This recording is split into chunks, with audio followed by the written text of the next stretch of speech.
Now that the total eclipse has come and gone, we can go back to worrying about things that can really harm us without staring directly at them, like mosquitoes, junk food, and the Yellowstone supervolcano.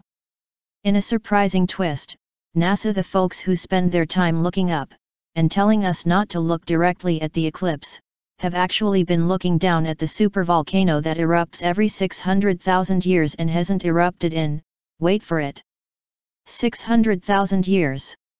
An eruption could blow a big hole in Idaho, Montana, and Wyoming, kill millions of people and trigger a global winter. Fortunately, NASA engineers have come up with a plan to cool it down and delay, or even stop, the next eruption. However, volcano experts say this plan could also blow a big hole in Idaho, Montana, and Wyoming, kill millions of people and trigger a global winter. Should NASA go back to planning a trip to Mars? The warning about the volcano, the news of the plan and the warning about the plan all come from the same person, Brian Wilcox, a scientist at the Jet Propulsion Laboratory and a former member of NASA's Advisory Council on Planetary Defense, the group watching for incoming near-Earth objects and developing plans to destroy or deflect any big ones heading for a direct impact. While looking at the odds, Wilcox says, I came to the conclusion during that study that the supervolcano threat is substantially greater than the asteroid or comet threat. One of the 20 known supervolcanoes is Yellowstone, and the area has been experiencing a high number of minor earthquakes this summer, 1,500, that experts are saying we shouldn't be concerned about, even though the ground is becoming deformed.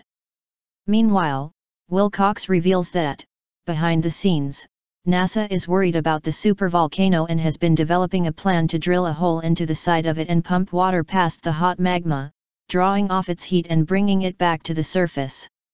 The volcano would cool down and the hot water could be used as a source of geothermal energy for the western states. What could possibly go wrong? Plenty, warns the same David Wilcox in a recent interview with the BBC. The most important thing with this is to do no harm. If you drill into the top of the magma chamber and try and cool it from there, this would be very risky. This could make the cap over the magma chamber more brittle and prone to fracture.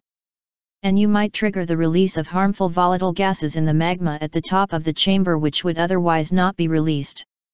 So, this plan to save us from Yellowstone could fracture the cap over the magma chamber currently preventing an eruption, or release volatile gases from between the magma and the cap that could also cause an eruption or some dangerous gas explosion. Are there any alternatives besides moving to Canada, which may not be too open to Americans these days? Wilcox recommends a similar but gradual method, drilling much farther away from the magma and cooling it more slowly, a process that could take tens of thousands of years. That sounds almost like doing nothing.